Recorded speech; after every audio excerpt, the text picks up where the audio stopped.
Olá pessoal, tudo bem? Vamos continuar aqui com as nossas aulas gravadas. Lembrando que eu sempre gravo estas aulas anteriormente para as turmas de direito, para que vocês tenham um material mais coeso, com menos interrupções, que vocês possam utilizar para o estudo de vocês.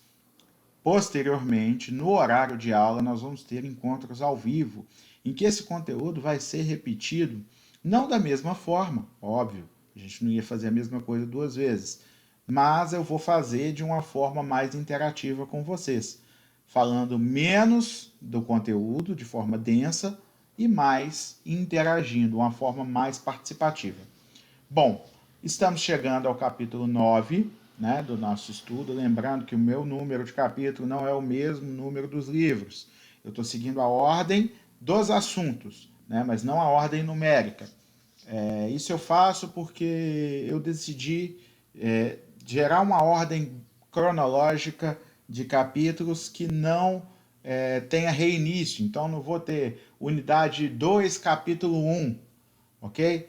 Eu vou numerar de 1 até o final. Isso porque o nosso sistema lá às vezes coloca os assuntos fora de ordem, e para que vocês não sejam prejudicados de ficar tentando identificar qual capítulo que é qual, vai aqui o capítulo na ordem que vocês devem estudar. Voltando ao nosso tema de sempre, desejo a vocês muita saúde nesse momento de pandemia, né? Estamos recolhidos em casa, lutando para que essa doença não se alastre de forma a acometer o maior número de pessoas.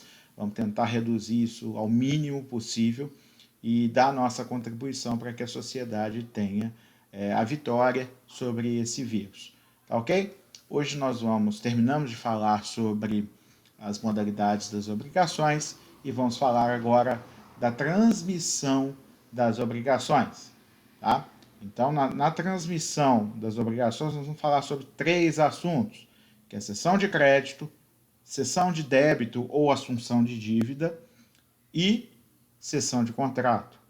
Na aula de hoje, nesta gravação, eu vou falar apenas da cessão de crédito. Na próxima aula eu falo dos outros 2, tá certo? Então vamos continuar aqui com este assunto. Desejo a vocês uma ótima prova, né? Vocês que estão fazendo prova nos próximos dias. Lembrando que este conteúdo não faz parte da matéria desta primeira prova, apenas na segunda. Então, vocês vão estudar isso com mais devoção a partir do momento que terminarem a primeira prova, para se prepararem já para a segunda, ok? Bom, conceituando cessão de crédito, vamos falar um pouquinho antes da transmissibilidade dos direitos obrigacionais. Tá? Antes de entrar especificamente na cessão de crédito, a gente vai falar um pouquinho que as obrigações elas são transmissíveis. Isso é normal no que tange a direitos obrigacionais.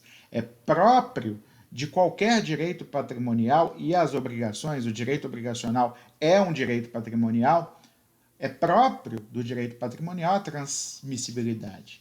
O patrimônio ele pode ser transmitido de uma pessoa para outra, e é da própria natureza do patrimônio poder ser transmissível.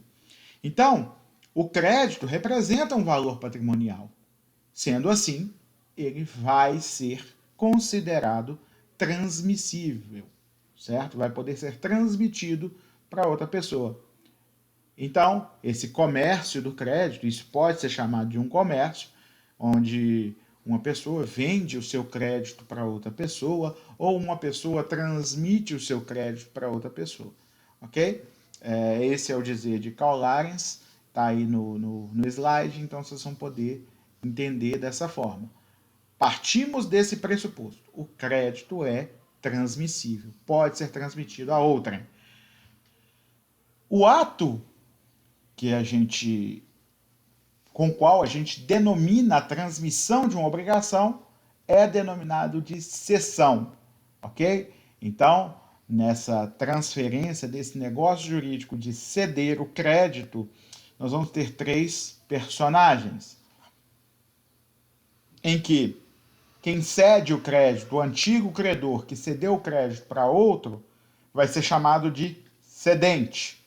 O novo credor que vai receber o crédito, que vai ter o crédito cedido para si, vai ser chamado de cessionário. E o devedor, que não participa diretamente desse ato de cessão, ou não precisa, pelo menos, participar, vai ser chamado de cedido, ok? Então, na transmissão do crédito, nós vamos ter o cedente, o cessionário e o cedido, tá ok? Como eu disse, as espécies de transmissão do direito obrigacional, né, vão poder ser a cessão de um crédito, através da qual um credor, que é o cedente, transfere a outro credor, outrem, né, os seus direitos na relação. Então, esse que recebe o crédito vai ser o cessionário. Nós temos a cessão de débito, que também é chamada por este autor, Carlos Roberto Gonçalves, que é o autor que vocês preferem seguir, de assunção de dívida, ok? Então, o devedor transfere a outra pessoa, ou outras, por isso que está aí o verbo, o substantivo outrem, né? Porque pode ser outro ou outra, outros, a sua posição na relação jurídica, ou seja, aí o que vai ser transferido é um débito, sem que isso implique em novação, é importante que se diga, porque na novação nasce uma obrigação nova. Na cessão de débito ou assunção de dívida, permanece a antiga obrigação com todos os seus efeitos, inclusive contagem de prazo prescricional, ok? Vai ser apenas transferido o débito para outra pessoa. E também temos, por fim, a cessão de contrato, em que todos os direitos e obrigações relativos a um contrato serão transferidos. Então, nesse caso, a cessão vai ser de uma posição contratual inteira. A gente já viu nas aulas anteriores, a gente está gravando as aulas, eu já ia me referir às aulas como episódios anteriores, como se fosse uma série. Me desculpa. Dois efeitos. O primeiro, que a gente está gravando muita aula. O segundo, porque no tempo livre estamos assistindo muita série, porque não pode sair de casa, estamos de quarentena. Então, eu estou com episódios na cabeça aqui. Na sessão do contrato, a gente vai transferir uma inteira posição contratual. Eu já falei com vocês nos episódios, não, nas aulas anteriores, que há contratos que geram diversas obrigações entre os contratantes. Vamos dar um exemplo aqui. Locação, tá? Para o locador, gera a obrigação de transferir a posse, ou seja, de entregar o imóvel para outra pessoa usar, né, morar. Gera a obrigação de não fazer, de que não gerar incômodo ao exercício dessa posse. Gera a obrigação de não adentrar o imóvel sem o consentimento do locatário. Gera a obrigação de cumprir com as cláusulas contratuais, etc. Já para o locatário, gera a obrigação de guardar e conservar o imóvel, gera a obrigação de devolver o imóvel ao final do contrato, gera a obrigação de pagar mensalmente o aluguel, gera a obrigação de devolver o imóvel em perfeitas condições, tal como ele pegou. Então, você vê que um único contrato gera diversos débitos e diversos créditos. Em cada obrigação dessas existe o lado que é o devedor e o lado que é o credor. Dessa forma, você há de concordar comigo que uma inteira posição contratual pode haver mais de um crédito, mais de um débito. E quando você cede um contrato, você está cedendo tudo isso de uma vez, e não apenas um crédito, ok? Bom, seguindo em frente, vamos passar a conversar sobre cessão de crédito especificamente, até porque, como eu disse, na sessão de débito e a sessão de contrato nós vamos falar na próxima aula. Sessão de crédito é um negócio jurídico bilateral. Significa que tem, por necessidade, que ter duas partes. Vai ter um cedente e um cessionário, com certeza. Como eu disse, a figura do cedido, que é a do devedor, ela pode ou não participar do negócio, mas o cedente e o cessionário obrigatoriamente têm que participar. Na sessão de crédito, o credor, que é o cedente, ele transfere a outrem, e esse outrem vai ser o cessionário, seus direitos na relação obrigacional. Então é como se você tem um crédito, você é credor de alguém, você está transferindo seu crédito para outra pessoa, para que essa outra pessoa seja o credor e você não mais. É um dos mais importantes instrumentos na nossa vida econômica. É normal ocorrer cessão de crédito, principalmente com banco. Várias pessoas realizam essa operação de crédito em que transferem seus títulos de crédito, transferem as dívidas que têm, os seus recebíveis ao banco. Obviamente, eles vão pagar aí um deságio, eles vão receber menos dinheiro do que tem crédito a receber, porque o banco vai ter que ter lucro nessa operação, mas isso é muito normal de acontecer hoje em dia, ok? Às vezes a gente está ensinando direito e fala de institutos que não estão tão em moda, né? Outro dia eu estava ensinando títulos de crédito para alguns alunos e falei sobre cheques. E aí o aluno falou, tem alguém que usa cheque? Na verdade tem, né? No meio comercial é muito comum ainda usar cheque, mas o que acontece? O cheque vem cada vez mais sendo substituído. Nesse caso da cessão de crédito, continua sendo um direito que está sendo muito usado. Porque apesar de os títulos de crédito estarem sendo cada vez menos usados, por exemplo, as pessoas usam cada vez menos cheques, menos notas promissórias, por causa do dinheiro de plástico, cartão de crédito, cartão de débito, etc., ainda é normal a cessão de crédito, porque hoje, inclusive, se tem uma possibilidade de antecipar com o banco os recebíveis do cartão de crédito. Então, a pessoa cede ao banco o que ela tem para receber na próxima data de transferência da operadora do cartão de crédito, e o banco antecipa para pagar dívidas mais urgentes, e quando aquele dinheiro for depositado, o banco recebe. Tá? Para o banco é um negócio muito seguro, porque a operadora do cartão de crédito não vai dar o calote. E para a pessoa, às vezes, isso salva um negócio, porque ocorrem situações imprevistas em que ele precisa de dinheiro na mão e às vezes só tem recebíveis de cartão de crédito. Ok? É um contrato, tá? Então, a cessão de crédito, embora exista possibilidade de ter cessão de crédito originária da lei ou de sentença judicial, a forma em que ocorre normalmente, na grande maioria das situações, é a forma consensual, ou seja, através de um contrato. Esse instituto pode ser tanto uma alienação onerosa do crédito, como uma cessão gratuita do crédito. Como assim? É porque a pessoa pode vender o crédito dela para outra pessoa, como nos exemplos que a gente deu agora do banco, né? Vai no banco, antecipa o recebimento do crédito para o qual ele deu prazo, e quando o dinheiro sair, quando o dinheiro for exigível, vai ser pago ao banco e não mais a si.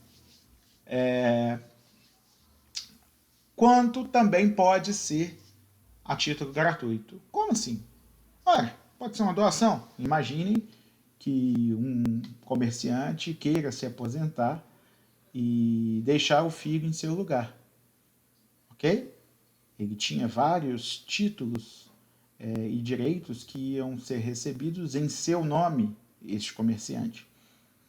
E aí ele, como o filho assumiu seu lugar no comércio, ele simplesmente faz a cessão de crédito desses recebíveis para o nome do filho.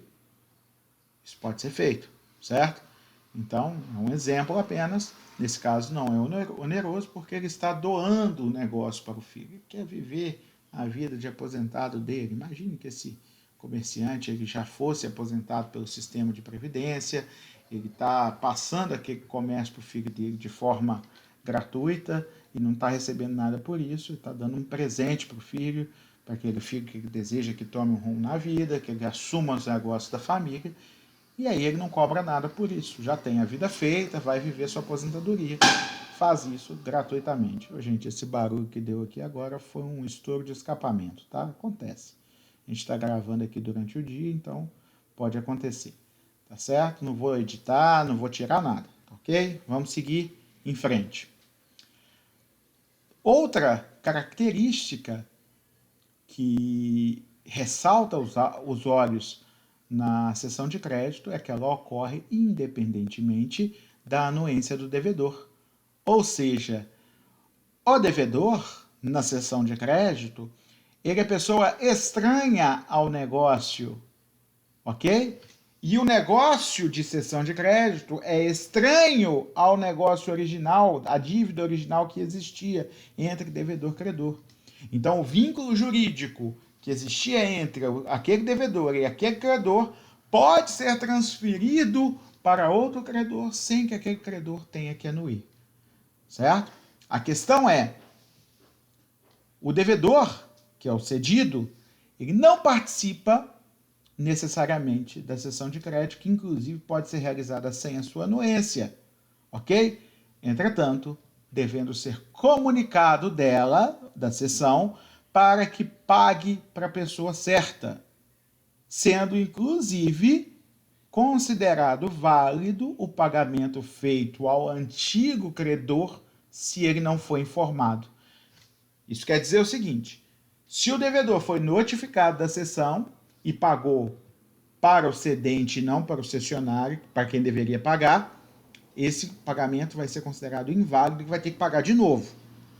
E aí vai ter que cobrar do cedente depois na justiça, ou pedir o dinheiro de volta. Entretanto, se ele não foi notificado, não foi avisado da cessão, é considerado válido o pagamento feito ao cedente. A gente vai ver isso durante o andamento da aula. Tá certo? Então é só para isso que se comunica a cessão ao devedor, para que ele pague para a pessoa certa. Vocês imaginam aí com os nossos personagens favoritos, Tício, Mévio e Caio? Tício deve R$1.000 a Mévio. Mévio realiza com Caio uma cessão de crédito na qual Tício cede esse crédito, o crédito dos R$1.000 em relação a Tício para Caio. E Caio passa a ser cessionário. Ambos notificam Tício, que fica sabendo que deve R$1.000 a Caio e não mais a Mévio. Ora bolas, Tício fica bravo, desgostoso da vida, porque é desafeto de Caio, odeia a pessoa de Caio e não queria ter que pagar nada para Caio. Chega inclusive a ligar, apavorando para o Mévio, falando que eu não devo nada para ele, eu não sou devedor desse cara. É assim, mesmo não querendo. Ah, mas eu nunca peguei dinheiro emprestado com ele, ou então eu nunca fiz negócio com ele. Não importa. Ele agora é o seu credor. Tá certo? Você já está sabendo e agora você tem que pagar para ele. Ah, para ele eu não pago. Você paga sim, senão você vai responder com o seu patrimônio judicialmente. Tá certo? Então é isso que vocês têm que entender. Não precisa da anuência do devedor para haver a cessão de crédito. Observe, eu estou falando isso em relação à cessão de crédito.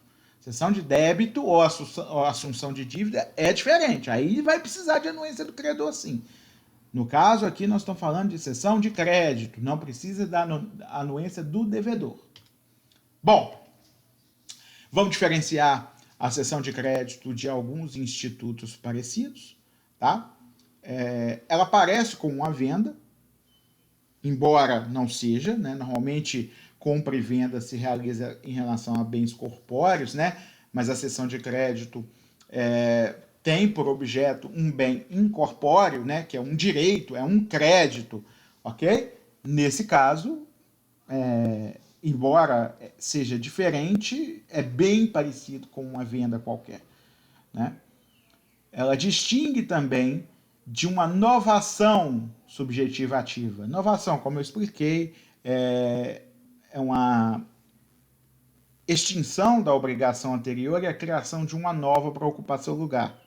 É como se você... eu tenho um empréstimo com uma pessoa, vou lá, realizo um outro empréstimo com essa mesma pessoa, quitando o antigo. Ok? Nessa novação, renova-se tudo e nada sobra da relação anterior, o que não acontece na cessão de crédito. A cessão de crédito mantém as características do negócio anterior porque não houve mudança alguma, ok? Não houve inovação, simplesmente cedeu-se o crédito. Então, todas as características relativas à obrigação anterior, inclusive porque da cessão de crédito não participa o devedor, vão ser mantidas. Então, por exemplo, prazo prescricional. Tício tem uma dívida de R$1.000 com o Mévio, que prescreve em 5 anos e já se passaram 4. Aí Tício procura Caio e fala, olha... Tício não, perdão. O credor é Mévio.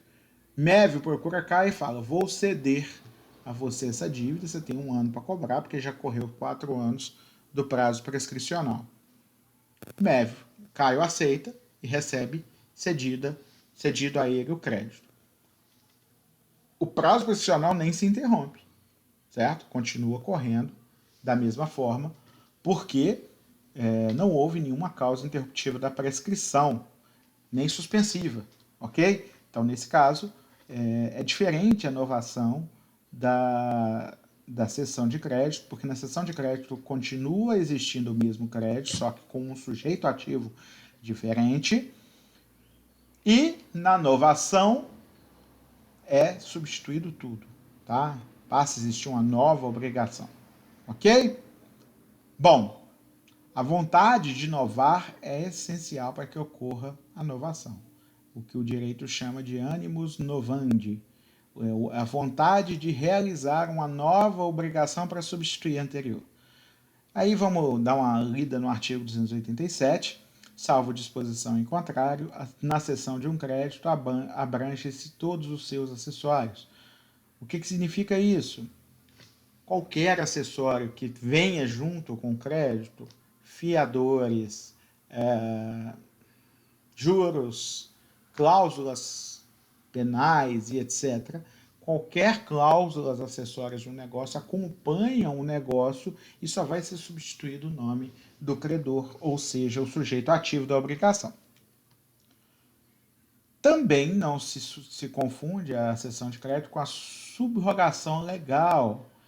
Na subrogação, o subrogado não tem como exercer todos os direitos e ações do credor, além dos limites do seu desembolso. Então não tem como ele fazer um caráter de especulação, ele não vai comprar aquilo para ganhar, para ter lucro, ok? Então vamos pensar. Subrogação, quando ocorre? Imaginem que Mévio e Tício são devedores solidários de uma dívida, ok? Ambos devem solidariamente R$5.000 para, eu falei Mévio e Tício, né? Para Caio, ok? Caio é o credor nesse exemplo. Se Tício paga a totalidade da dívida e pode ser cobrado disso, porque a obrigação é solidária, vocês já sabem disso, o Caio recebeu 5.000, deixou de existir a dívida com Caio foi jogado fora, não tem mais relação nem vínculo jurídico nenhum com Caio. Porém, subroga-se Tício no direito de cobrar Mévio a cota-parte que Mévio teria que pagar na dívida. Observem-se que se houvesse uma cessão de crédito de Caio para outra pessoa, essa pessoa entraria no mesmo lugar que Caio na obrigação e seria credor de uma obrigação, inclusive, solidária. Nesse caso, não. Nesse caso, Tício pagou, subrogou-se no direito de receber a parte da dívida que cabia a Mévio, sendo que não é sequer solidária a obrigação da qual Tício subrogou. Ele subrogou-se apenas no direito de crédito, mas ele não tem os mesmos direitos e ações que o credor, antigo credor Caio, tinha. Nesse caso, não houve cessão de crédito, houve pagamento e subrogação legal. Nesse caso, o Tício assumiu o lugar de credor para poder cobrar do Mévio apenas o limite da cota parte da dívida que cabia a ele pagar. Ok? Se o antigo credor Caio fosse cobrar de Mévio, ou do mesmo jeito que cobrou de Tício, ele poderia cobrar o todo da dívida. Como ele já recebeu o todo da dívida, ele foi embora. Só sobrou uma dívida do valor que cabia a Mévio para repor o que Tício desembolsou em seu nome. O que acontece é o seguinte, no caso da obrigação solidária, como a gente está falando, não há cessão de crédito quando um dos devedores paga o total da dívida. Há apenas a subrogação. Nesse caso, se Mévio fosse devedor da metade do valor, ou seja, se fosse responsável por todo o valor, mas o débito seu fosse apenas da metade, o valor que ele aproveitou, né, na dívida fosse apenas a metade, ele teria que pagar somente a metade para o Tício. Se Caio viesse cobrar dele, ele teria que pagar tudo. Porém, né, isso é coisa de aula passada, a gente já estudou isso. Na subrogação convencional, é diferente. O que acontece? Exemplo do artigo 347.1, né? Quando o credor recebe o pagamento do terceiro e expressamente lhe transfere todos os seus direitos, isso vai ser tratado como uma cessão de crédito, ok? E isso está escrito no artigo 348, nós vamos ler agora. Então, nesse caso, subrogação legal se diferencia de subrogação convencional. A subrogação convencional, em que expressamente o antigo credor transfere para outro, né, que lhe pagou todos os direitos relativos ao crédito, isso vai ser tratado como uma cessão de crédito, porque é isso na verdade, tá? Vamos lá, artigo 347, a subrogação é convencional quando o credor recebe o pagamento de terceiro e expressamente lhe transfere todos os seus direitos. Aí o 348 esclarece, na hipótese do inciso 1 do artigo antecedente, vigorará o disposto quanto à cessão de crédito. E vamos ao 350, na subrogação legal, o subrogado não poderá exercer os direitos e as ações do credor, senão até a soma que tiver desembolsado para desobrigar o devedor. Certo? Então aí, é bom que se entenda que nesse caso, o subrogado aí, ele não é credor de mais do que a soma que ele desembolsou para desobrigar o outro devedor ou aquele devedor. Então, nesse caso, ele pagou, no nosso exemplo, o Tício pagou o total da dívida para Mévio, para Caio, mas somente metade do valor dessa dívida é o que onerava, na verdade, a Caio. Embora Caio fosse obrigado a pagar tudo, que onerava a Mévio. Embora Mévio tivesse que pagar tudo para o credor, que era Caio, se ele fosse cobrar porque a obrigação era solidária, como o Tício pagou a sua parte e a parte do Mévio, ele só pode cobrar do Mévio a parte que era dele, porque a outra parte era dívida sua mesmo, ok? Requisitos da cessão de crédito. Nós vamos ter objeto, capacidade e legitimação. Em relação ao objeto,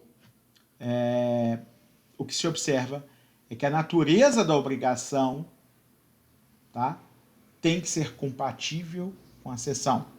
Em regra, todo crédito pode ser objeto de cessão, constando de um título ou não, vencidos ou por vencer, salvo se a isso se opuser a natureza da obrigação, a lei ou a convenção com o devedor. Então, o objeto que pode impedir a cessão de crédito? Quando o direito é personalíssimo, né?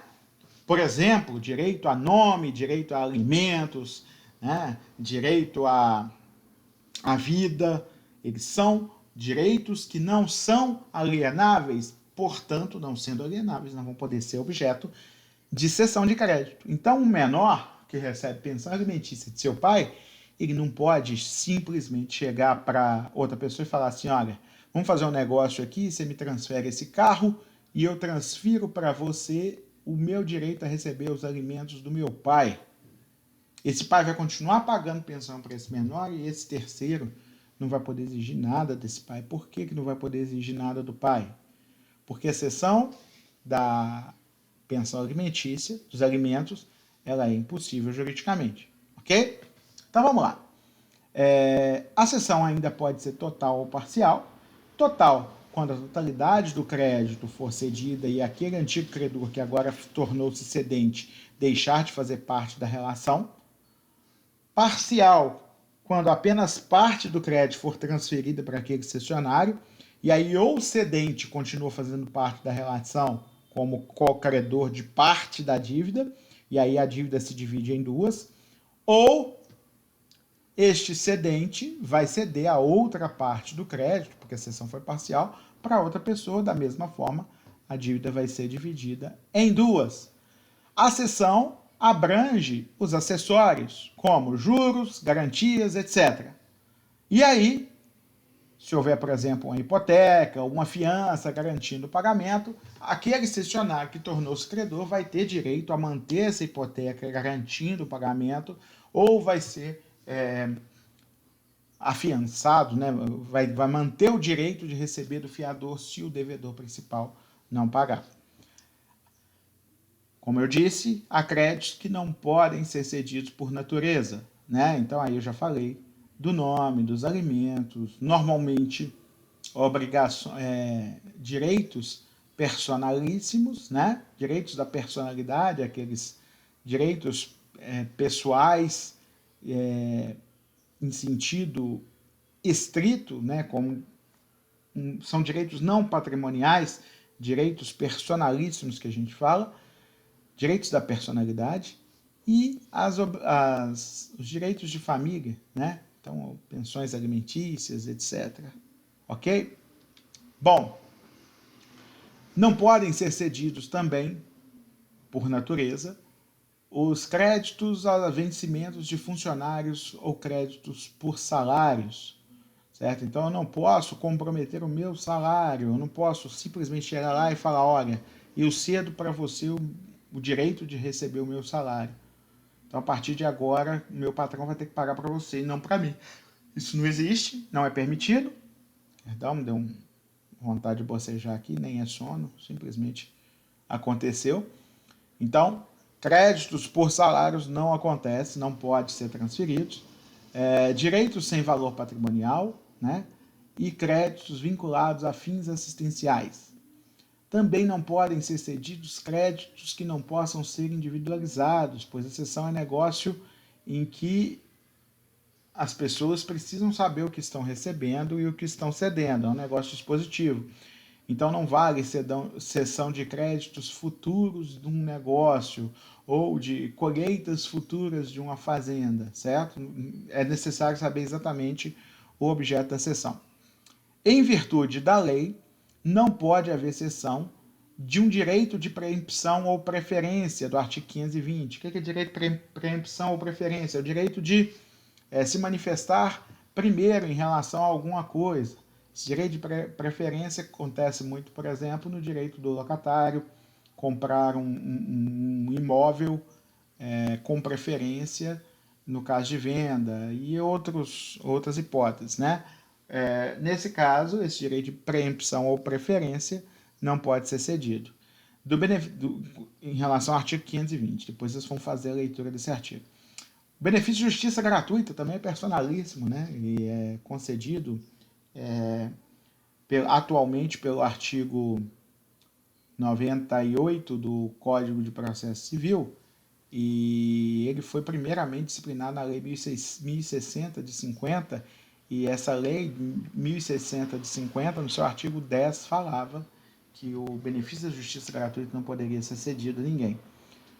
Até porque, cá entre nós, vai vigorar aí uma questão personalíssima. Aquela pessoa recebeu esse benefício por sua situação financeira. E se cedido a outrem, esse benefício não permanece. Herança de pessoa viva, artigo 426 do Código Civil, a gente já até comentou isso aqui, não existe contrato válido que aliene herança de pessoa viva. Você não pode ceder a outrem a herança de uma pessoa viva. Esse aí é o que seria chamado de pacta corvina, ou pacto de corvo, né? Seria que a pessoa ficasse ali esperando a morte para receber o seu dinheiro. E é isso que o direito brasileiro não admite em seu artigo 426. Créditos já penhorados, ou seja, se houve uma penhora de um crédito, e créditos são direitos patrimoniais que podem ser penhorados, só lembrando a vocês que ainda não entraram no estudo de direito processual civil, penhora é um ato judicial que vai constringir, vai restringir o bem de uma pessoa, o patrimônio de uma pessoa, para ser usado para o pagamento de uma dívida que está sendo cobrada na justiça. Então você tem a questão aí de o juiz manda penhorar determinados bens, quantos bastem para satisfação do crédito. O oficial de justiça normalmente vai lá no local onde essa pessoa está e faz a penhora. Tá? Se o devedor tomou conhecimento de que... Se o devedor tomou, não. Se o outro credor, né, se o credor de uma pessoa tomou conhecimento de que essa pessoa que lhe deve é credor de um direito, ele pode pedir para o juiz para que penhore esse crédito que essa outra pessoa tem para satisfazer o seu crédito. Né? E aí o juiz penhorando esse crédito vai constar lá nos autos essa penhora, e esse crédito não vai poder mais ser objeto de cessão, e se for cedido a outra pessoa, já tendo sido penhorado, essa cessão vai ser anulada. É a mesma coisa que aconteceria, por exemplo, se uma pessoa tivesse um carro penhorado ou uma casa penhorada e tivesse vendido posteriormente esse carro ou essa casa para outra pessoa. Essa transferência de bem seria anulada. Tá? O direito também de revogar a doação por ingratidão do donatário não pode ser cedido. Esse direito é um crédito. Tá? Direito de revogar a doação por ingratidão do donatário. Existem alguns motivos, a gente até já falou disso, né? Uma ofensa ou injúria grave, né? Tentativa de morte contra o doador, etc. Esse direito de revogar é personalíssimo. Óbvio que a tentativa de morte capaz de gerar uma revogação de uma doação tem que ser contra o autor da doação e não a outra pessoa. Isso não pode ceder a uma outra pessoa um direito que é personalíssimo, intuito personae, né? Bom, admite-se ainda a cessão de direito de autor de obras intelectuais. Bom que se diga que os direitos de autor se desdobram em direitos patrimoniais e em direitos intelectuais. O direito de autor, a que se refere o autor aí, é o direito de receber crédito patrimonial por essa obra. Isso pode ser cedido tranquilamente, de forma onerosa ou gratuita. O que não pode ser cedido é o direito de ser o autor dessas obras. Né? Aquela autoria intelectual, aquele direito de ter seu nome vinculado à obra como a pessoa que a escreveu, isso é intransmissível. O que pode se transmitir, o que se faz o tempo todo no meio artístico e intelectual, é a transferência de direitos econômicos relativos a uma obra intelectual ou artística. Você vê isso nas canções, né, em que os artistas transferem parte dos direitos patrimoniais de autor para as gravadoras. Você vê isso em relação a autores de livros com as editoras e etc. Tá certo? E também o exercício de usufruto. Imaginem vocês que vocês tenham filhos, né? Um casal, Tício e Maria, tem filhos, Joãozinho e Joana, tá? Tício vai se separar de Maria, mas eles pensam que Joãozinho e Joana precisam ter um lar garantido para eles, ok? Porém, preocupados um com o outro, já que não são inimigos, estão apenas terminando um casamento, o Tício e a Maria estabelecem, olha, quem morar com os filhos vai ter direito de usufruto vitalício desta casa, que nós compramos e estamos transferindo para o nome dos filhos neste momento. Muita gente faz isso para evitar um inventário no futuro, para já deixar algo garantido para o nome dos filhos e impedir, às vezes, o cônjuge, com quem não sabe se, não sabendo se com quem esse cônjuge vai relacionar no futuro, de alienar os bens que antes eram da família. O que acontece? Transferiu-se a casa para o nome dos filhos e estabeleceu-se um usufruto para a mãe, que foi a pessoa que continuou a residir com os filhos. Esse usufruto foi determinado que era vitalício, ok? Só que chegou no momento da vida da mãe que a mãe queria viajar para os Estados Unidos ou para a Europa e conhecer o mundo. E aí ela queria ceder esse direito de usufruto para outra pessoa, para garantir que os filhos não vendessem, por exemplo, a casa. Ora, bolas, ela pode até se ausentar da casa e manter o direito de usufruto, inclusive deixando a casa fechada, já que o direito de usar e fruir é seu e não dos filhos por enquanto. Ela não pode vender isso para frente.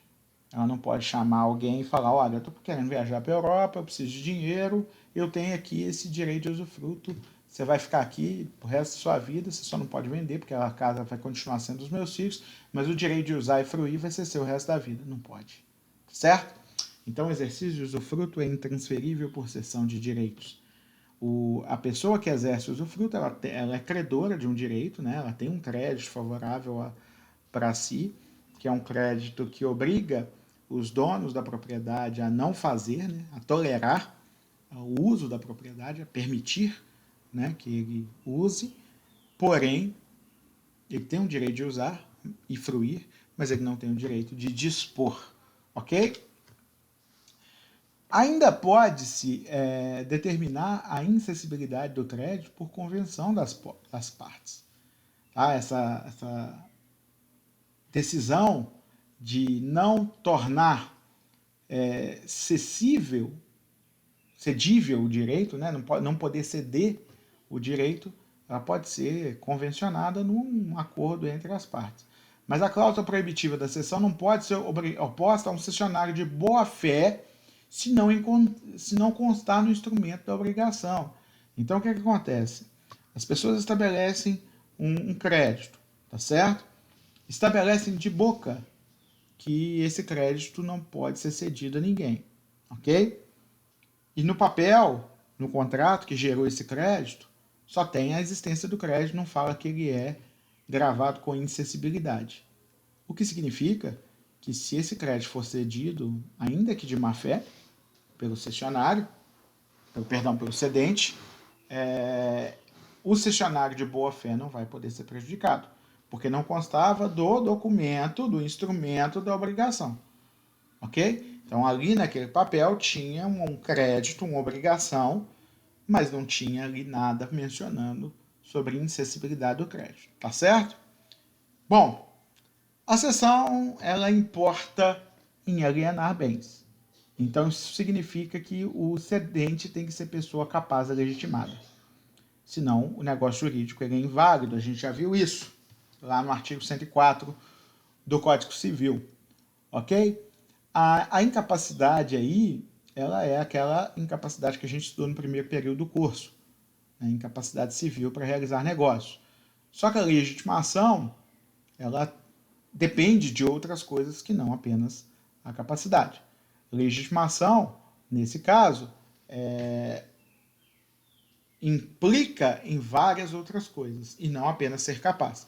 Eu acabei de dar um exemplo de que, embora capaz, por convenção das partes estabeleceu-se a incessibilidade de um direito, então, embora capaz, aquele que deseja ceder, ele não é legitimado para ceder, porque ele não tem o poder de ceder o crédito, ok? Então, outro exemplo, mesmo capazes, os interessados devem ser legitimados para o ato, e um exemplo aí, não pode o tutor ou o curador ser cessionário de crédito contra o tutelado ou curatelado. Também não... Eu vou explicar cada um desses exemplos. Leiloeiros e testamenteiros não podem adquirir crédito sob sua administração. Pais dependem de autorização do juiz para ceder crédito aos seus filhos. Vamos lá. Primeiro, o tutor e o curador não podem se tornar credores dos seus tutelados ou curatelados através da cessão de crédito, ok? Não quer dizer que o tutor e o curador não possam emprestar dinheiro para o tutelado ou curatelado, não, desde que outra pessoa venha representá-los, por exemplo, o Ministério Público, se for necessário este empréstimo, tá? Aí tudo isso vai ser exercido com autorização do juiz. O que acontece é, o credor, o curador ou o tutor são pessoas que atuam no interesse desses menores e eles não podem se tornar cessionários de direitos de crédito contra eles, porque supõe-se que ao fazer isso eles estão atuando em prejuízo aos seus curatelados ou tutelados. Leiloeiros e testamenteiros não podem adquirir créditos que estão sob sua administração pelo conflito de interesse, né? Então aí eles estão administrando de forma fiel, né? Normalmente em auxílio, em justiça, e eles não podem realizar operações para lucrar com essa administração do leilão ou do testamento. Então não poderão. Pais dependem de autorização do juiz para ceder crédito aos seus filhos. Por quê? Crédito é direito. E o pai depende de autorização do juiz não só para ceder o crédito do filho, mas para vender uma propriedade, uma casa, um carro, etc. Então, operações que envolvam bens que estão em nome dos filhos menores, representados pelos pais, os pais não podem atuar para dilapidar esse patrimônio, a não ser que seja com autorização judicial. A autorização judicial vai ocorrer desde que o juiz entenda que esse dinheiro é necessário para gastos com a saúde ou educação do menor. Tá? Nesse caso, sim, vai autorizar a diminuir, inclusive, o patrimônio do menor para se gastar na saúde ou na educação. Ou também quando esses bens forem substituídos por um de igual ou maior valor.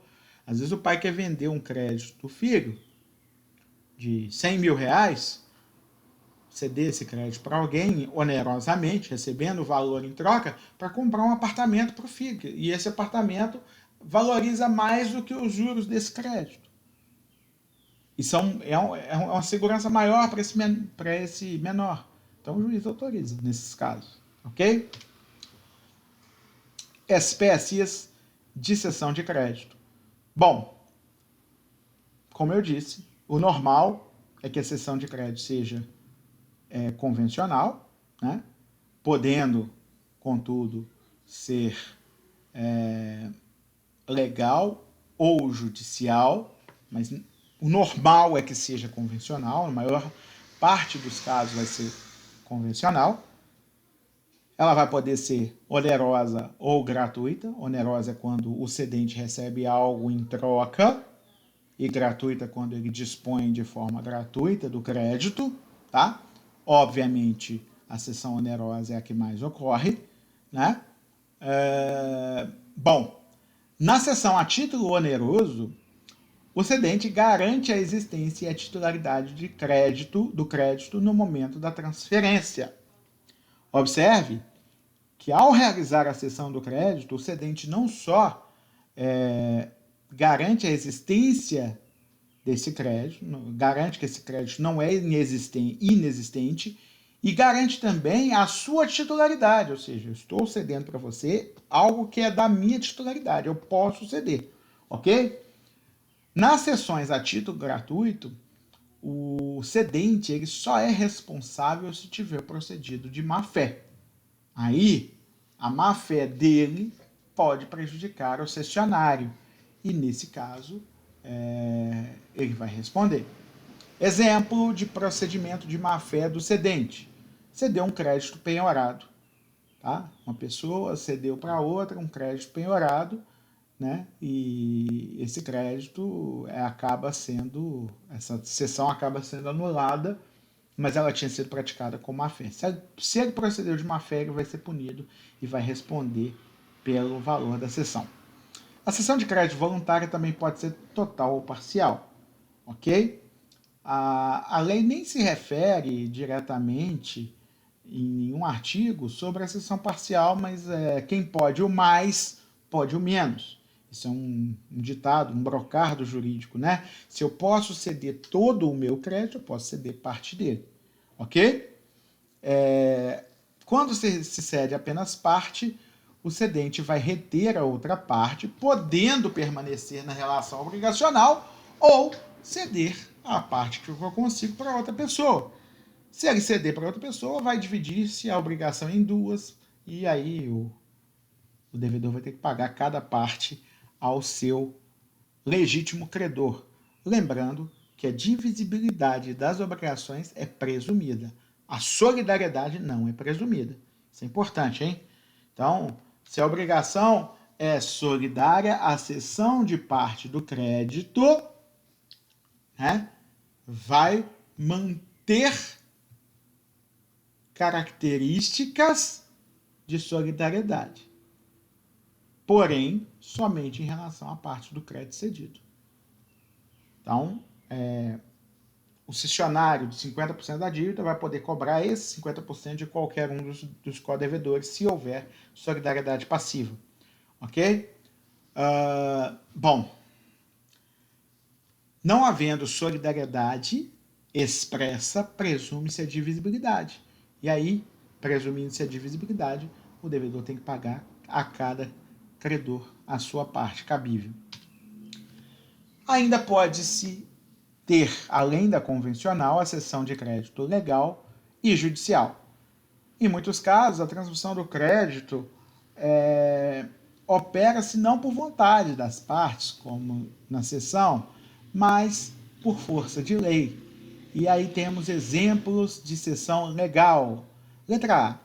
A subrogação legal especificada no artigo 346, exemplo de um codevedor que pagou a dívida por inteiro e se subrogou nos direitos de crédito perante os demais co-obrigados. E a gente já deu, inclusive, esse exemplo aqui, né? O Tício pagou o total da dívida para o Caio e aí ele tem, em relação ao Mévio, o direito de cobrar do Mévio a parte que ele deve. O mandante também, mandante é quem dá a procuração a outra pessoa, que é seu mandatário, tá? O contrato de mandato, em favor de quem são transferidos os créditos adquiridos em seu nome, em nome do mandante, pelo mandatário. Então, dentro do mandato, vocês imaginem que o mandato, eu passo uma procuração para fulano ser meu mandatário. Fulano realiza negócios em meu nome e tem vários créditos, tá? Os quais fulano assinou como beneficiário, mas que são nos limites da procuração que eu dei. O negócio é meu, não dele. Ele está agindo em meu nome. Embora no documento de constituição de crédito tenha o nome dele, nós temos um documento que é um instrumento de mandato e um contrato de mandato que estabelece que os negócios jurídicos que ele realizar em meu nome, ainda que meu nome não esteja lá, certo? Mas realizou nos limites da procuração que eu dei a ele, devem ser transferidos para mim automaticamente. Então, a cessão nesse caso é legal. Basta, se ele não quiser transferir voluntariamente para mim, que eu comprove que ele realizou aqueles negócios, por exemplo, utilizando meu dinheiro, utilizando os meus negócios, utilizando o ambiente de trabalho da minha empresa, etc.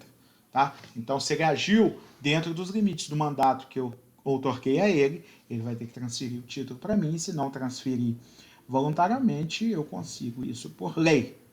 Cessão dos acessórios, observe. Lembra que eu falei? Quando é cedida, ainda que voluntariamente, tá? Ainda que a cessão da obrigação principal seja convencional, por lei, os acessórios seguem juntos. Então, as cláusulas de juros, né, os contratos de garantia, como por exemplo fiança, etc., tá? Cláusulas penais que estavam no contrato da obrigação principal seguem junto com ela, tá certo? Cessão ao depositante pelo depositário de ações contra terceiro, no caso do artigo 636 do Código Civil, tá? Então é importante entender o seguinte, eu sou depositário, tá? Estou exercendo a guarda de determinados bens, e se aqueles bens eles são, de alguma forma, ameaçados de perda ou perecimento por outrem, eu vou ter ação contra eles enquanto guardião, não enquanto proprietário, mas sim enquanto guardião. Eu estou defendendo aquele bem Acabei de receber uma boa notícia aqui, tá, gente? Por isso que eu desviei o olhar. Tá? Tô felizão. Então, eu cedi a guarda para outra pessoa, que é o depositário. Esse depositário recebeu os bens em depósito e outrem, uma pessoa, um terceiro, está ameaçando a integridade desses bens. O depositário tem ação contra esse terceiro para defender os bens que não são dele, mas que por força de contrato ele se obrigou a proteger. Ok? Essas ações, num primeiro momento, estão sendo manejadas pelo depositário, pertencem a ele. E aí, sendo devolvidos os bens a mim, as ações também são cedidas para mim. Então, qualquer indenização por dano ao bem, qualquer coisa, vai ser transferida a mim também, ok? Então, nesse caso, é uma cessão legal de direito de crédito, ok? Subrogação legal em favor de seguradora que paga a indenização ao segurado decorrente de dano causado por terceiro. Quem nunca, né, já viu? Imagine que Tício bate na traseira do carro de Mévio. É feito um boletim de ocorrência, é identificado que Tício é culpado de abalroar o carro de Mévio na traseira e, entretanto, Tício, sem seguro, diz que não tem dinheiro e não vai pagar. Mévio, então, aciona seu seguro. E acionando esse seguro, ele obtém a indenização integral, porque o carro teve perda total. Exemplo, né? E aí, essa perda total gera a indenização integral no contrato de seguro. Vamos supor que o carro valesse 25 mil reais, foi entregue pela seguradora a Mévio, tá? Um cheque de 25 mil reais. E Tício? Bom, primeiro, a carcaça do carro, ainda que com perda total, ela pode ser restaurada pela seguradora. Ela é entregue à seguradora, né, em troca da indenização integral pelo carro. E aí a seguradora recebe aquela carcaça, pode restaurar e vender. O preço de venda, tirando o que ela gastou para restaurar, o preço que valia aquela carcaça do estado que estava, vai ser abatido no valor que Mévio devia. Tá certo? Então vamos supor, perda total, a indenização é de 25 mil. O valor da carroceria é de 8 mil, ok? Então ela pegou aquela carroceria, roda, chassi, motor, etc. Foi tudo vendido por 8 mil em ferro velho. Esses 8 mil tem que ser abatido do valor que a seguradora vai ter direito de cobrar de Tício. E sim, ela vai ter direito de cobrar de Tício. Ela não pagou uma dívida que era de Tício. Certo? Então, toda vez que alguém bater no carro de outra pessoa e falar assim, eu não vou pagar não, porque eu tô vendo aí que você tem seguro, você vai receber. Pode saber. Ele não vai te cobrar, porque ele vai receber da seguradora. Mas a seguradora vem atrás de você. E é muito raro não acontecer, tá? É muito raro. Normalmente a seguradora vai atrás. E é uma dor de cabeça. Vai ter que pagar ou ficar com o nome comprometido na justiça. Ok? Infelizmente não tem como escapar dessa ação, não. Ele tem que pagar. A culpa foi dele, do que bateu por trás nesse caso. Tá ok?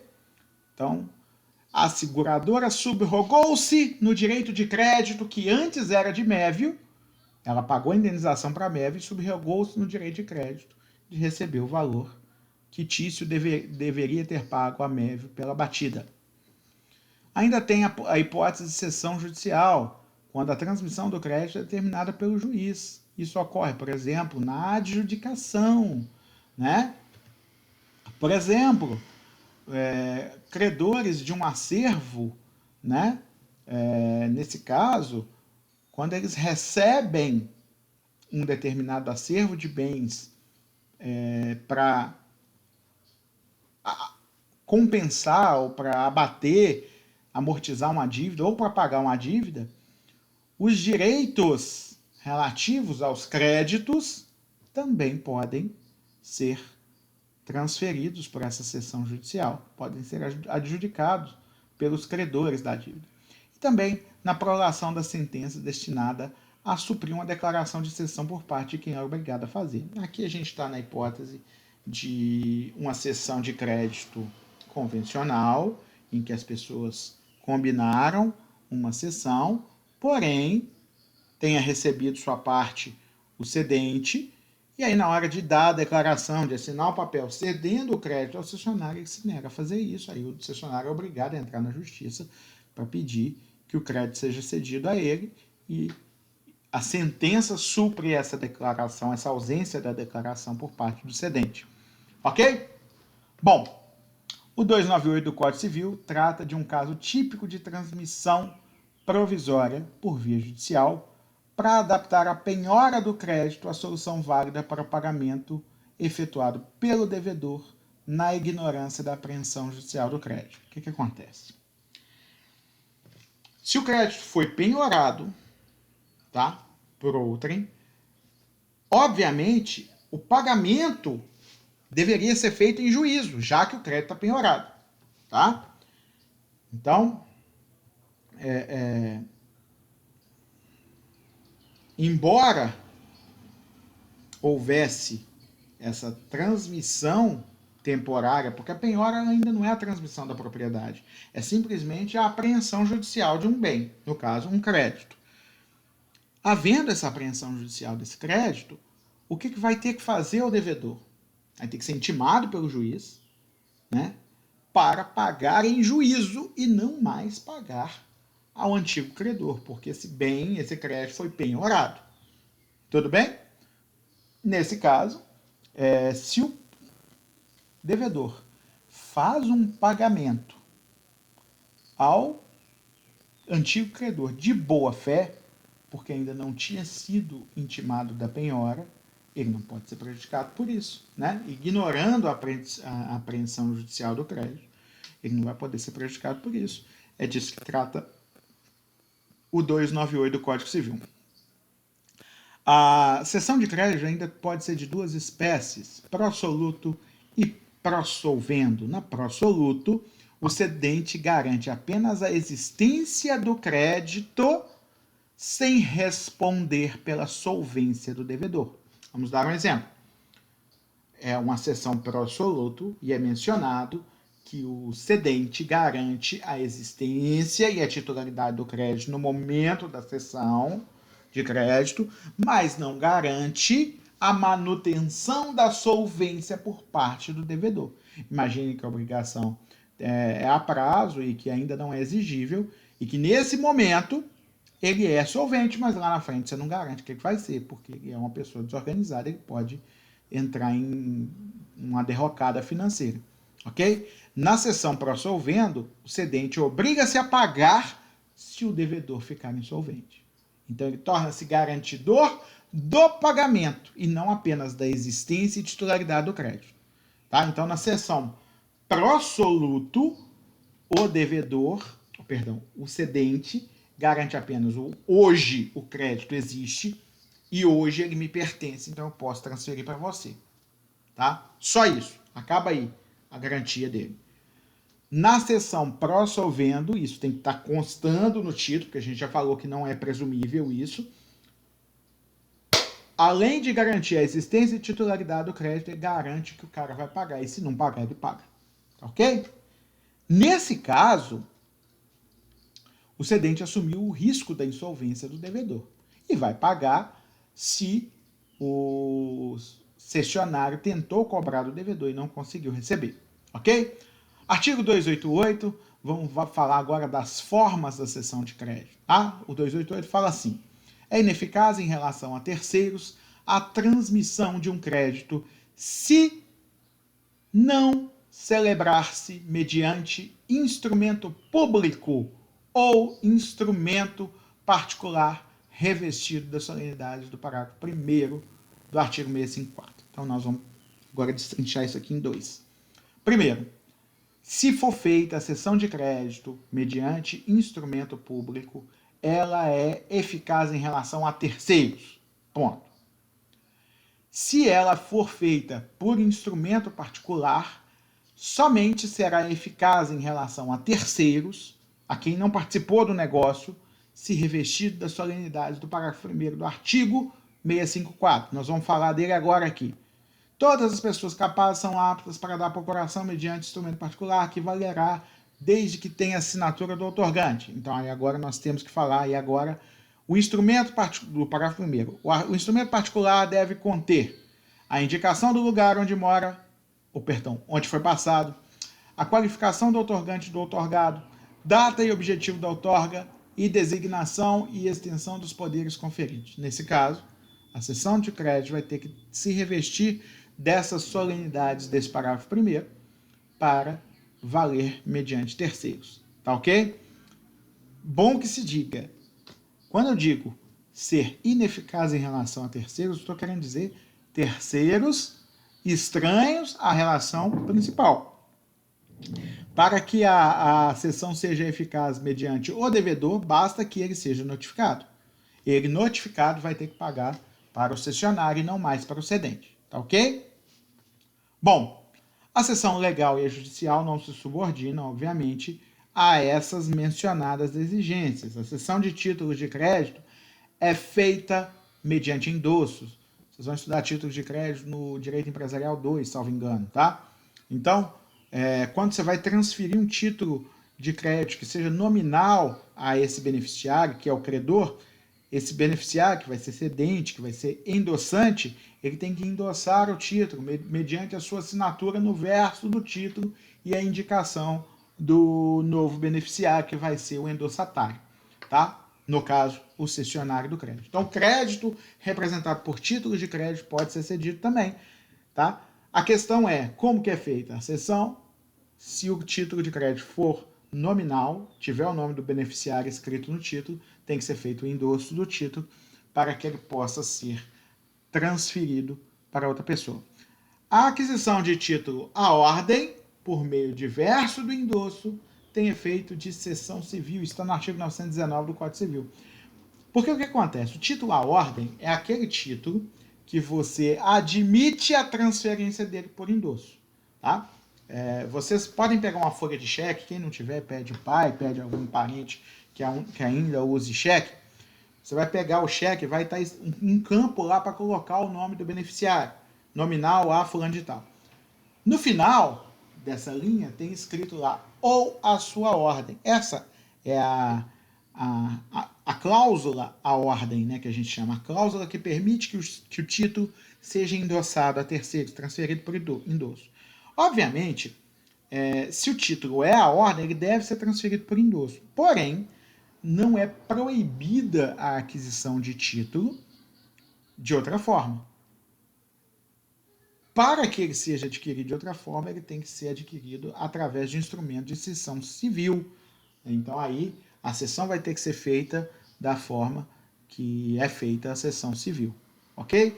A cessão de título de crédito, ela pode ser feita simplesmente por endosso, exceto se ele foi adquirido por outra forma. Aí tem que se revestir das formas que são necessárias para o negócio jurídico, cessão de crédito civil. Notificação do devedor, como ocorre e por que é necessária?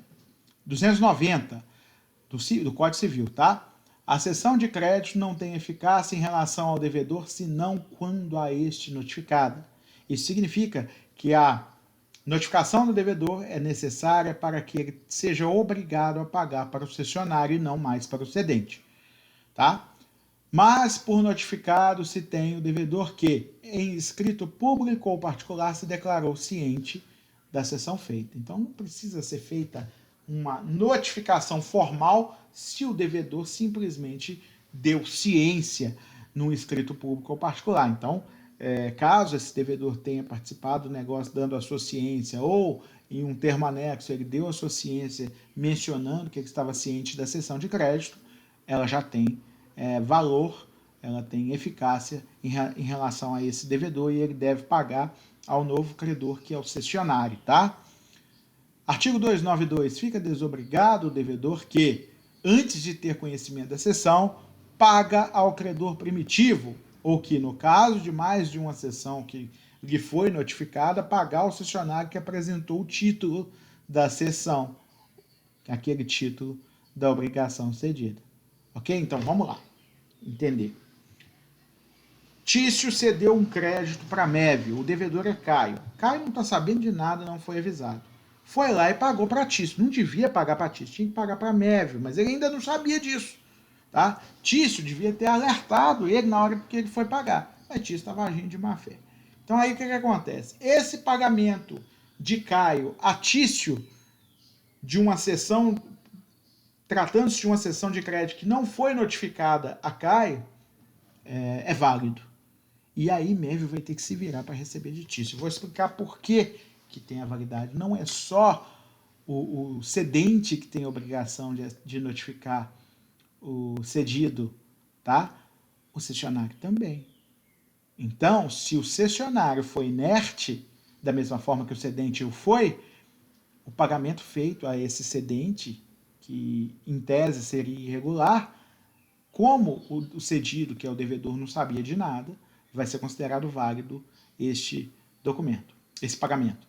E vamos pensar na continuação do artigo, quando houve várias notificações. Eu recebi notificação de que Mévio transferiu o crédito para Tício, depois recebi outra notificação de que Tício transferiu o crédito para Tibúrcio, que Tibúrcio transferiu para Caio, e Caio transferiu para Madalena, Madalena transferiu para Joana, e etc.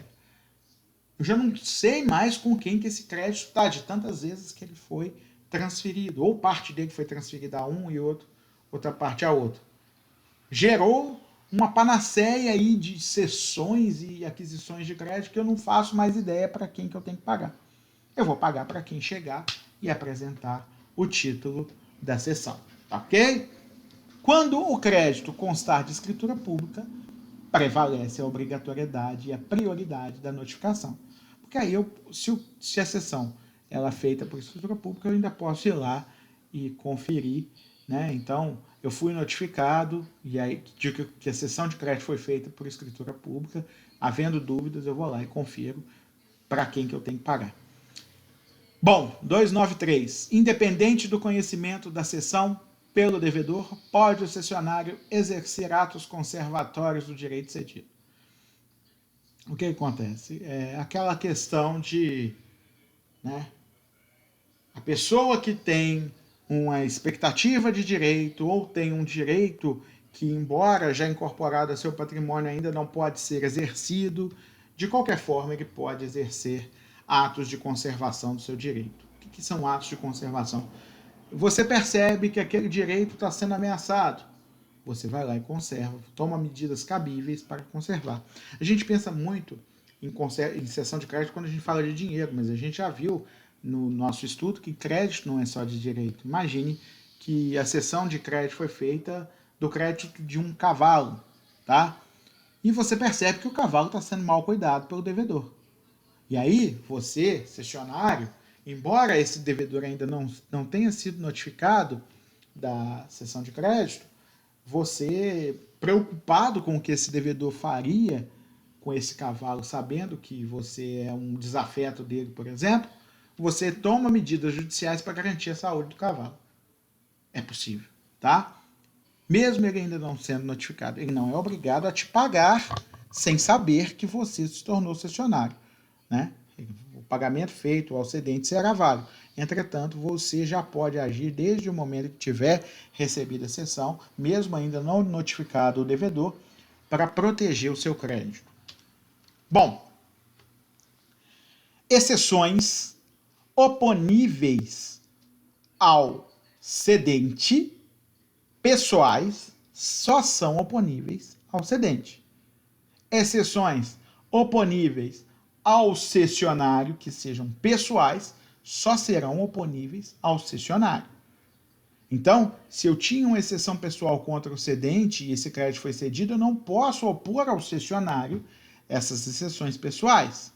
Agora, exceções objetivas que digam respeito, por exemplo, à validade do negócio jurídico como um todo, podem ser sempre apostas a quem quer que tenha o título do crédito, ok? A titularidade do crédito. Então, só que o artigo 294 ele fala o seguinte: o devedor pode opor ao cessionário as exceções que lhe competirem, bem como as de que, no momento em que veio a ter conhecimento da cessão, tinha contra o cedente. É uma exceção à regra que eu acabei de falar. Se eu tenho exceções pessoais contra o cedente e quero opô-las ao cessionário, eu só posso fazer isso no momento em que eu tiver conhecimento da cessão. Então, assim que eu for notificado da cessão, eu vou redigir uma contra-notificação informando ao cessionário que existem exceções pessoais cabíveis contra o cedente que eu quero opor a ele. E provavelmente eu faria uma notificação, inclusive judicial, entraria com uma contra-notificação judicial do cessionário. E lógico que isso depende muito do valor da dívida, se vale a pena movimentar o judiciário. Mas imaginem que Tício cedeu um crédito, tá? Que tinha comigo, eu sou devedor de Tício, cedeu esse crédito para Mévio. Eu tenho uma exceção que eu posso opor a Tício, exemplo, compensação, tá? Eu queria compensar com Tício uma dívida que Tício tem comigo. Eu só posso fazer isso em relação a Mévio se eu fizer exatamente no momento, entenda-se, no prazo, né, logo depois que eu receber a notificação de que a dívida foi cedida, que o crédito foi cedido. Então aí eu vou contra-notificar dentro do prazo admitido, avisando, olha, contra Tício eu tenho um direito de compensar metade dessa dívida aí e eu estou informando que eu vou exercer esse direito. Ok? Se eu, silente, não opuser ao cessionário as exceções pessoais que eu tinha contra o cedente, eu não vou poder fazer isso depois, tá ok? Bom, o exemplo mais comum de se opor pessoal é o da exceptio non adimplente contractus, que é o seguinte: eu dei um cheque para Tício, esse cheque ou nota promissória representa um crédito, ok? E Tício se obrigou a me entregar uma mercadoria. Só que Tício nunca me entregou a mercadoria e cedeu a dívida para um banco. O banco me notificou. O que eu falo com o banco? Imediatamente faço a contra-notificação informando que a dívida não pode ser cobrada porque a mercadoria não foi entregue. E eu tenho uma defesa que é exceptio non adimplente contractus, ou seja, o cedente, sem ter cumprido a parte que caiba no pacto, cede o crédito a terceiro. Pode ser oposta ao terceiro, certo? Seguindo os ensinamentos do artigo 294. Eu tenho que apenas avisar no momento em que eu for cobrado da dívida. Tá? Eu tenho um cliente que o nome dele foi sujado, foi colocado no Serasa por uma dívida que era inexistente. Eu vou explicar por quê. Esse cliente comprou um equipamento, não me lembro o que. Quando esse equipamento chegou, ele não atendia. Foi feita uma troca de e-mails, meu cliente falou que queria devolver. O vendedor aceitou a devolução do equipamento, deu as instruções como seria feita a devolução, falou que ia ser enviado via correio ou por malote, eu não me lembro, esse pacote ia ser recebido em determinado local e com a assinatura de recebimento no AR, e quando esse funcionário do vendedor recebesse aquele equipamento de volta, ia ser enviado de volta o título de crédito e cancelado qualquer vínculo entre os dois. Assim foi feito pelo meu cliente, ele mandou o equipamento de volta, tá? E aí a pessoa recebeu, assinou a R, meu cliente recebeu a R provando que tinha sido devolvido. Em e-mail posterior, o vendedor confirma que recebeu de volta a mercadoria, tá? Fala, ó, recebemos aqui e tal, tá em perfeito estado, vamos devolver o seu título de crédito. Não sei se por erro do financeiro da empresa ou por má fé, esse crédito acabou cedido para o banco. E aí o banco veio cortando, né, arrebentando. E aí sujou o nome do meu cliente sem sequer notificá-lo. Nada. Simplesmente sujou o nome dele. Aí a gente entrou com a ação de indenização e meu cliente ganhou o direito de ser indenizado pelo erro, né, e pelo fato da honra dele ter sido abalada pelo fato de ter a restrição do nome. Então, nesse caso, houve essa responsabilidade aí tanto do cedente quanto do cessionário. Inclusive, os dois foram condenados de forma solidária a pagar a indenização. Tá? Tiveram que pagar a indenização e depois se viram entre eles lá. Ok? Responsabilidade do cedente. Vamos lá no artigo 295. Na seção por título oneroso, o cedente, ainda que não se responsabilize, ou seja, ainda que seja pró-soluto, tá ok? Fica responsável ao cessionário pela existência do crédito ao tempo em que lhe cedeu. A mesma responsabilidade lhe cabe nas cessões por título gratuito, se tiver procedido de má-fé. Então vamos lá. Ali no código está falando de existência, mas é óbvio, além da existência do crédito, ele responde pela titularidade do crédito. É meu, eu posso transferir para você. Tá ok? Essa mesma responsabilidade vai lhe caber no título gratuito se ele tiver agido de má fé. Né? Não vai ter. Se ele agiu de boa fé, o fato do donatário, né, da pessoa que recebeu a cessão a título gratuito, não conseguir receber o crédito, não vai obrigar ao cedente. Isso implica o quê? Que a título gratuito, a cessão de crédito ela é pró-soluto, né? Inclusive, somente sendo pró-solvendo se ele agiu de má fé. Aliás, nem assim, tá?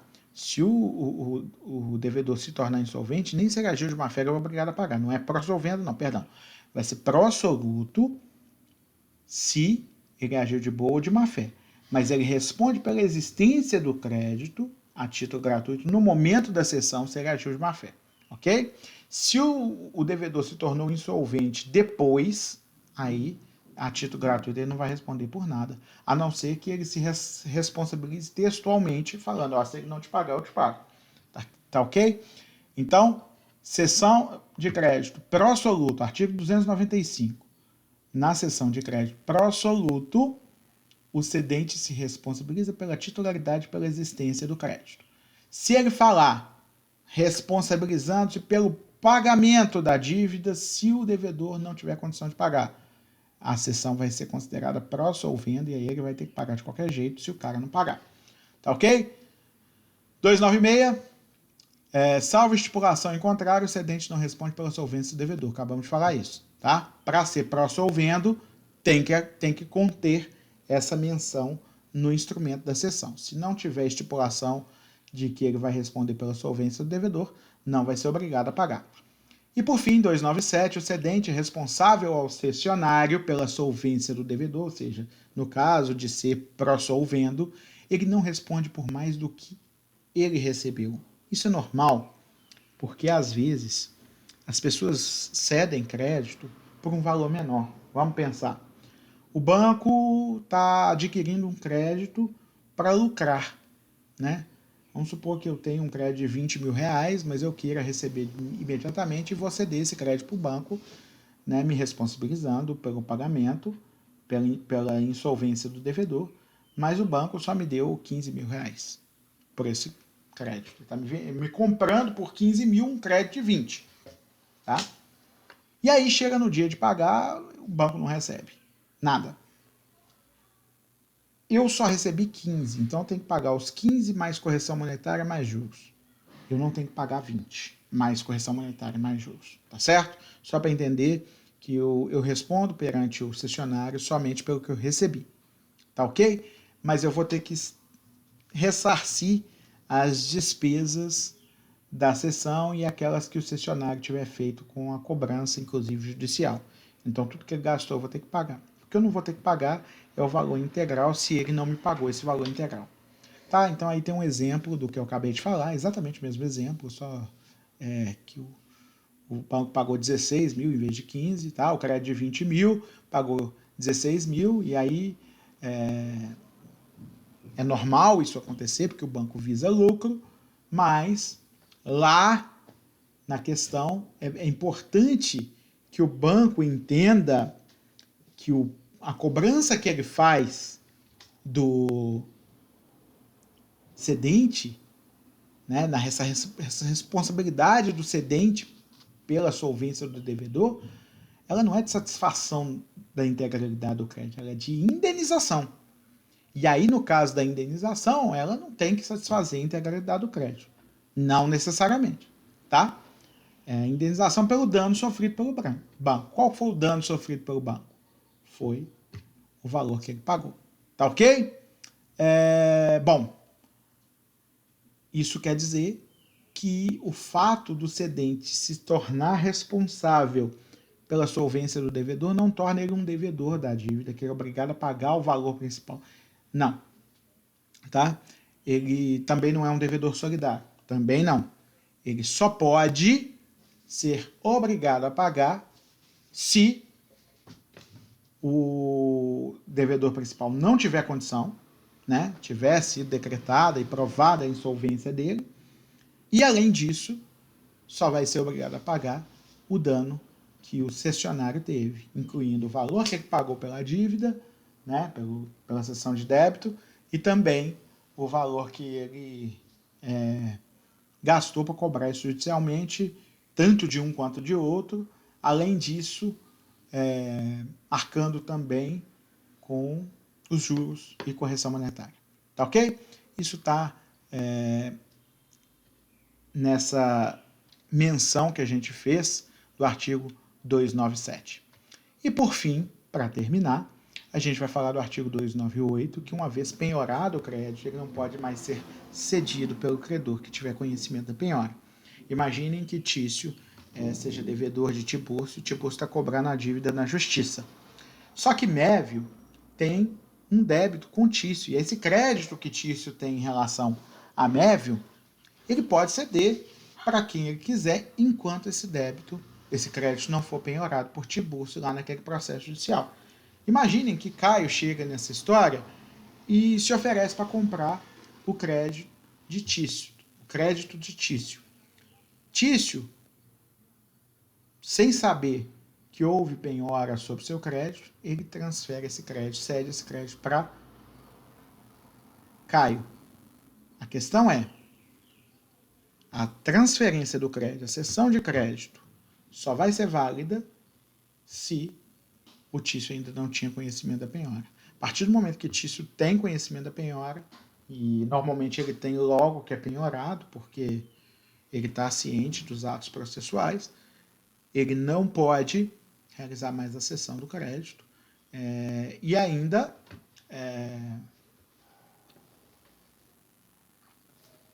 vai ser obrigado a arcar com a devolução do dinheiro se ele receber do devedor.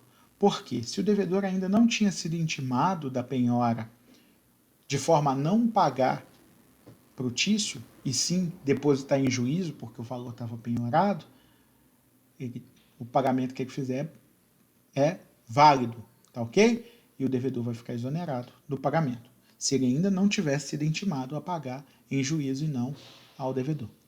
Ok? Bom, gente, às vezes alguns exemplos são meio difíceis de entender. Se tiver dúvida, me fala que a gente, na aula ao vivo, volta a abordar isso aí e explica isso com mais calma. Tá certo? Prazer dar aula para vocês. Desejo a vocês muita saúde e que vocês estejam saudáveis sempre, ficando em casa, usando máscara se precisarem sair à rua. Lembrem-se que agora há decretos municipais que obrigam o uso de máscara, né? Então não vamos dar bobeira. Nós somos acadêmicos e profissionais do direito, nós não vamos deixar de dar exemplo nessa situação, né? Lembrando que em estado de calamidade ou emergência, os direitos do artigo 5º da Constituição podem ser temporariamente afastados, então não é porque você tem direito de locomoção que você vai poder se locomover contrariando a ordem legal, ok? Bom que se diga isso, depois vocês perguntam isso com mais vagar para quem sabe mais do assunto, que é a professora Thais, e é um prazer estar sempre com vocês. Até a próxima.